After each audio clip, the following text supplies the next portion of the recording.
कन्हैयालाल सेठिया जी ने कहा था, धरा हिला जे, गगन गुंजा जे, नदी बहा जे, पवन चला जे, जितनी भी बाधाएं आए तू बस अपना धर्म निभा जे।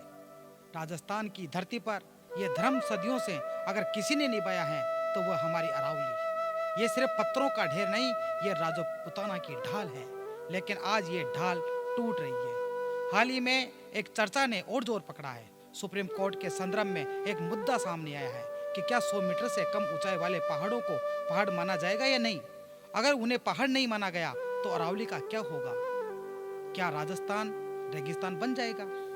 नमस्कार दोस्तों, स्वागत है आपका द एसडीएम पर। आज हम बात करेंगे अरावली के अस्तित्व और उस पर मंडरा रहे सबसे बड़े कानूनी और पर्यावरणीय खतरे की। अरावली को समझने के लिए हमें इतिहास के पन्नों को पलटना होगा।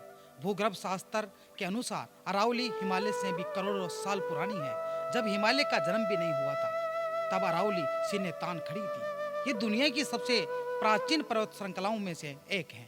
इतिहास गवाह है, जब जब राजस्थान पर मुसीबत आई अरावली ने एक किले की तरह हमारी रक्षा की।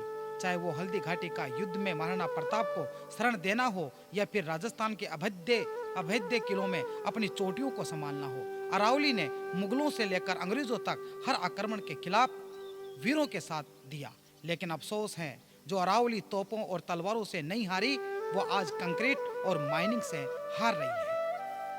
अब आते हैं आज के सबसे बड़े मुद्दे पर। हाल ही में पर्यावरण और कानून के गलियारों में एक बहस छिड़ी है। सुप्रीम कोर्ट के समक्ष ये विषय आया है कि अरावली के किन हिस्सों को पहाड़ या वन क्षेत्र माना जाए। चिंता का विषय यह है कि अगर 100 मीटर से कम ऊंचाई वाली पहाड़ियों को पहाड़ की परिभाषा से बाहर कर दिया गया तो उन्हें वन संरक्षण कानूनों का कवच नहीं मिलेगा। इसका मतलब समझ रहे हैं आप? इसका मतलब है कि लैंड माफिया और माइनिंग कंपनियों को खुली छूट। वे कहेंगे ये तो पहाड़ी ही नहीं है और ये सिर्फ ऊंची जमीन है और यहाँ बेधड़क निर्माण कार्य शुरू हो जाएंगे। अरावली की छोटी पहाड़ियों जो जैव विविधता का घर है उन्हें समतल कर दिया जाएगा। ये एक कानूनी लूपहोल बन सकता है जो अरावली की ताबूत में आखिरी कील साबित होगी। अगर 100 मीटर से छोटे पहाड़ खत्म हुए तो इसके परिणाम भयावह होंगे। आइए इसे हम 3 पॉइंट्स में समझते हैं। रेगिस्तान का विस्तार। अरावली एक प्राकृतिक दीवार है जो पश्चिम से थार के रेगिस्तान को पूर्व जयपुर, दिल्ली, हरियाणा की तरफ बढ़ने से रोकती है।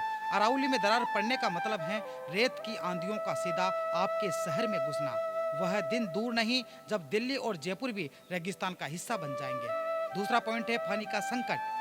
ये पहाड़ियाँ बारिश के पानी को रोकती हैं और जमीन के नीचे भेजती है। अगर पहाड़ नहीं रहे तो पानी बहेगा नहीं बल्कि बाढ़ का रूप लेगा और फिर सूख जाएगा। राजस्थान पहले ही जल संकट झेल रहा है, ये कदम हमें प्यासा मार देगा। तीसरा, वन्य जीव एवं प्रदूषण। लेपर्ड, तेंदुए और अन्य जानवर जो इन छोटी पहाड़ियों में रहते हैं वे कहाँ जाएंगे? शहरों में घुसेंगे। और रही बात हवा की, तो अरावली दिल्ली एनसीआर के फेफड़े हैं। इनके काटने का मतलब है हमारा दम घुटने का इंतजाम करना। तो अब सवाल है कि हम क्या कर सकते हैं? सबसे पहले सरकार और न्यायपालिका को यह समझना होगा कि प्रकृति को इंच, टेप और मीटर में नहीं नापा जा सकता। 90 मीटर का पहाड़ भी उतना ही जरूरी है जितना 1000 मीटर का। हमें अरावली संरक्षण के लिए कड़े कानूनों की मांग करनी होगी। एनसीजेड नेचुरल कंजर्वेशन जोन की परिभाषा की और सख्त बनाना होगा। हमें सिटीजन ग्रुप्स और सोशल मीडिया के जरिए अपनी आवाज उठानी होगी कि अरावली रियल एस्टेट के लिए नहीं है, हमारे फ्यूचर एस्टेट के लिए जरूरी है। राजस्थान की एक कहावत है, रूख भला ही काट लियो पण मती काटो पहाड़।